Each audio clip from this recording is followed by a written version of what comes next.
Good morning. How's everybody doing? Well, you guys look like you've been in Washington too long already. Everybody looks worn out. I, the most among all of you, probably. It is great to be here with all of you, and thank you for taking time out of your schedules. I know everybody does very important work. Thank you for being here and really making the case for San Antonio in Washington, D.C. Those of us that represent San Antonio, as you know, there are 5 of us. We really appreciate this trip every year. There are a few other cities that send as big a delegation as our city does to press for all of our issues, and it makes a difference. Believe me, your time here makes a difference. People remember that you came up here. They put a name and a face to the issues, and so thank you very much. Last year was my first year. This is still my first term, but last year was my first year in Congress, and it was quite a whirlwind experience. Personally, for me, it was about every major life change you can think of I had in 1 year. I got a new job coming to Congress. I bought a new place, a condo. I got engaged and got married, and I had a child, all in 1 year in 2013. Thank you. Yeah. I tell people I don't know whether to laugh or cry, but it was a very eventful year. It was a great year, but also very busy. But besides the things that were going on in my own life, I had a chance, and my office had a chance to work on very big issues for San Antonio with many of the major institutions, almost all of the chambers, with the Port Authority, the River Authority, the universities, on the missions issue that I think Congressman Doggett spoke about, making sure that we get the World Heritage Site designation, for example, which would bring tens of millions of dollars to San Antonio and our economy, making sure that our port is more competitive, that we protect our military assets. I led a letter in the fashion of Kay Bailey Hutchison several years ago in preparing for BRAC rounds. I led a bipartisan letter of Republicans and Democrats that even included Steve Stockman and many Democrats and other Republicans to make sure that we protect San Antonio military bases and Texas military bases, and that the Department of Defense, before it considers closing any domestic bases, make sure that it evaluates assets overseas that could be closed first. Our military has been so important to us with our 3 bases. The community knows what a shock we went through in the 1990s when Kelly Air Force Base was closed, and many of us felt like we were caught flat-footed for that. So whatever happens, we want to make sure that we're not caught like that again. I know that we're much better prepared this time, and there has been a silver lining in the port, in Brooks, and all of these things that have happened. But we want to make sure that we stave that off if we can, and also that we're prepared if something doesn't go our way. So let me talk a little bit, besides San Antonio and some of the big things that are happening, a little bit about immigration. I know y'all have heard a bit about that from other speakers, just briefly on my take, and then a little bit more on armed services. The immigration issue, of course, has been with us now for a few years. I was somebody that if you saw me in news interviews last year, I really thought that we could do it in 2013. It wasn't an election year. 2014 is an election year. So we weren't in an election year. We were just coming off a very momentous 2012 election where the politics seemed to change and the tone and the rhetoric seemed to change a bit in a favorable way for making this issue, for accomplishing comprehensive immigration reform. But it didn't happen in 2013. And so now the question is, will it happen in 2014 or will it take a longer period? And the odd thing is, immigration is one of those issues. There are a few major issues where if you put a bill up on that issue right now on the floor of the House of Representatives, it would actually pass. There are actually enough votes right now to pass a comprehensive immigration reform bill.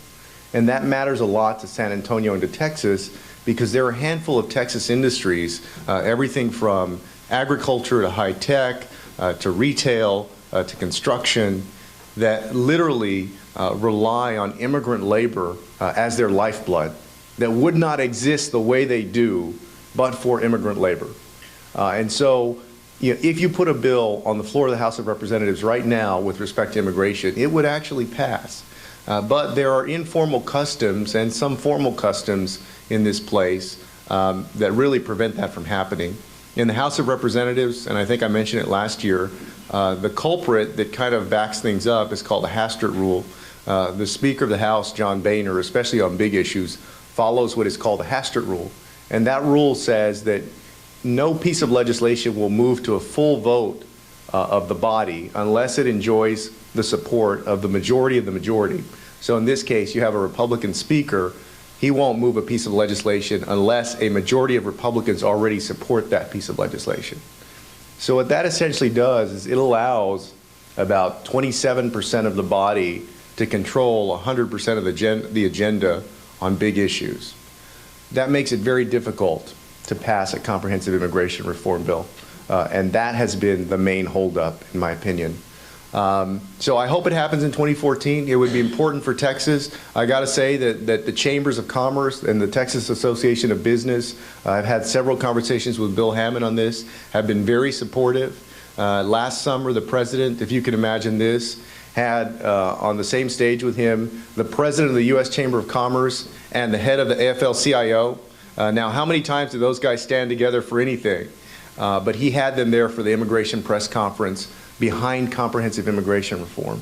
So I hope that we can get it done. I know in the last few days, you know, the Republicans, the clouds seemed to break, and Republicans they laid out their principles, and we're talking about doing piecemeal legislation. But in recent days, I've heard statements from Mitch McConnell and others that comprehensive immigration reform is not going to happen in 2014, which is very discouraging.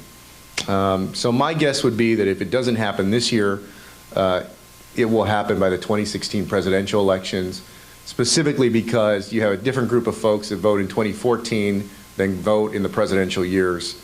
So it's just a reality of the elections. I think it'll end up being 2015, you know, maybe 2016, if it doesn't happen in the summer this year. With respect to armed services, you know, I got two committee assignments when I started up, Foreign Affairs and Armed Services. And I sought out the Armed Services assignment because our military is so important in San Antonio's economy. And Pete Gallego and I, who both represent San Antonio, are both on that committee. And Pete's on the Readiness Committee, which is very important to us. And, you know, of course, I mentioned that we circulated that letter to the DOD about backgrounds and making sure that we analyze overseas capacity first, which is important. Shouldn't be a background here in the next few years, so we should be okay. Also, you know, my first committee hearing last year was in Armed Services, and it was on the sexual assaults at Lackland Air Force Base. And Lackland is in my district.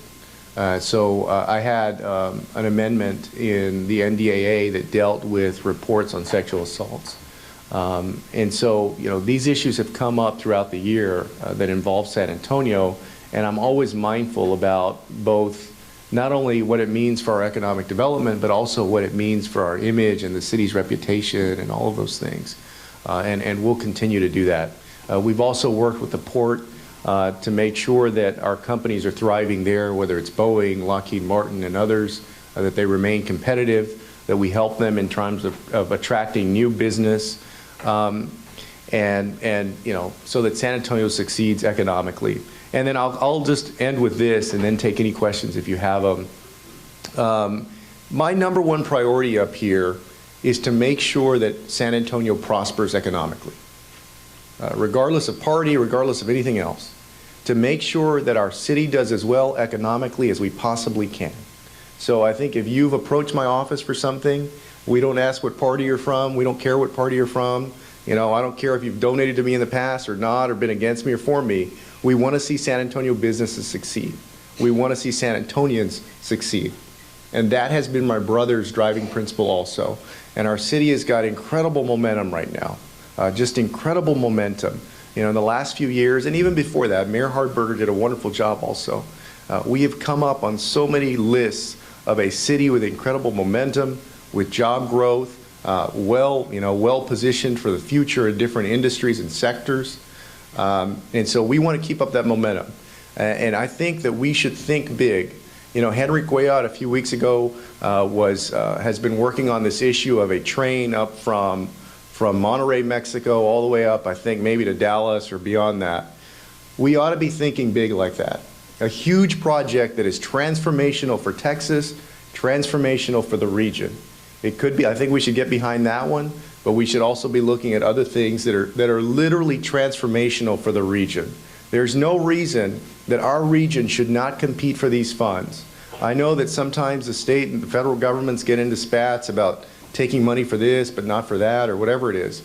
But if we're going to achieve those big projects, we've all got to be on the same page. The local governments, the state government, the federal government.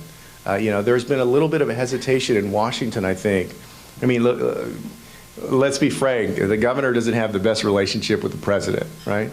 That's okay. I mean, everybody understands there's two political parties and people have their different opinions and all that. But we should be able to put all of that aside when it comes to economic development for the region and for the state. When there is something to be done that is good for our region that will help everybody prosper, we should do it. And if that means accepting federal funds, whether it's for a bullet train or something else, I don't think you should turn them away just because it's the federal government that wants to give you the money. After all of us send our federal income taxes up every year to Washington. You know, that money ought to be coming back to us and not going to somewhere else. Because believe me, and you guys know, California or New York, who do have better relationships with the president, they'll be glad to take the money. You know, somebody else will be glad to take our federal money if we don't claim it back. So thank you guys very much for all of your work. And we will continue to push very hard to make sure that in the coming years, number one, we can transform San Antonio, continue to transform it for the better, to grow it so that everybody prospers. Thank you all very much.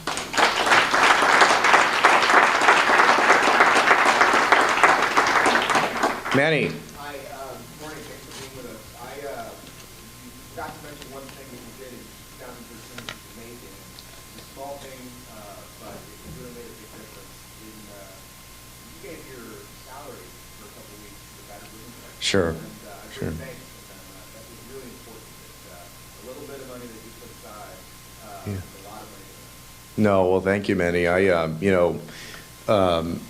During the government shutdown, we were asked as members of Congress, hey, especially for San Antonio, we had 20,000 workers that were affected. Ultimately, they got their back pay, but we didn't know for a while what was going to happen. And so, we were asked, hey, are you going to give up your salary? And I said yes right away. And so I gave money to the Fisher House and to the Battered Women's Shelter is how I split up my money. And I know several others did as well. So, of course. Yeah. I asked, Lamar Smith was here earlier, Yeah. and he spoke on immigration.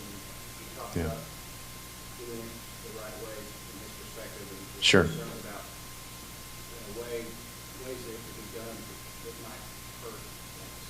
And I asked him what he meant by that, because we've had a lot of people come here talking to us about the different scenarios that it's done with the path to citizenship, Right. GDP growth, and the economic impact and all that. And he said that those studies look at 10-year projections of revenues only.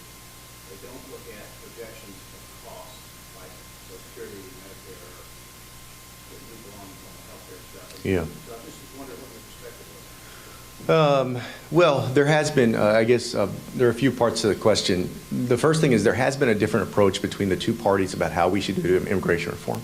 Democrats prefer to do it all in one big bill or comprehensively, and we believe we should do it that way because the different parts affect each other. The different pieces affect each other.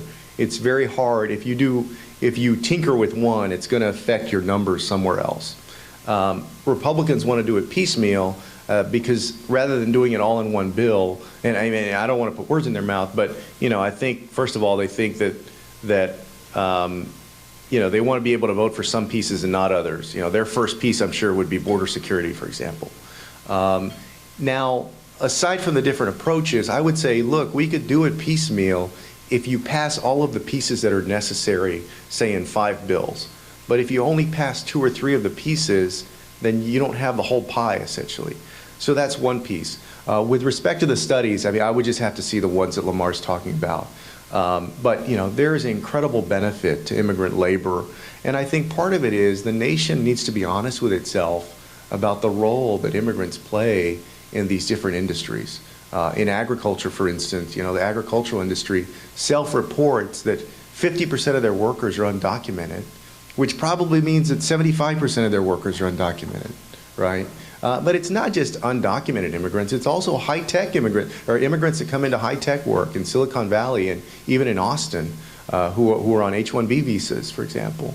And then, they have a certain period of time that they can stay, and oftentimes their spouses can't work, and so now they decide to go back to their home country. Other issues like that that are not just about legalizing an undocumented immigrant. And not to mention, 40% of the folks that are here that are undocumented didn't cross any northern or southern border. They came on a visa that then expired and they stayed. That's 40% of the folks, but all of us, and myself included, am guilty of this, sometimes thinking of the issue of immigration in terms of the cross-border, the crossings essentially. But there, as we know, there is much more to it than that. Hey, Leo. Congressman, you mentioned the need for us to be thinking about transformational projects for our community. What can you tell us regarding Tiger grants and this next round of what that might do in that respect? Well, of course, we've been happy to support projects in the past. I think, that whatever innovative ideas we have for going after the Tiger grant money, we should try to get behind them. There's no reason why we shouldn't be competitive for them and go after them. I know that we went after one last time and didn't get it, essentially.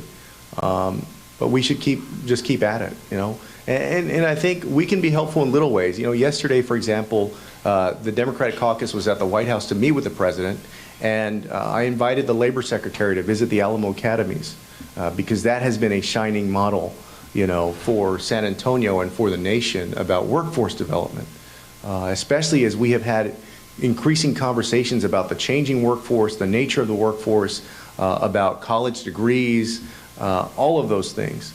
So I want to be helpful in helping us compete for that money.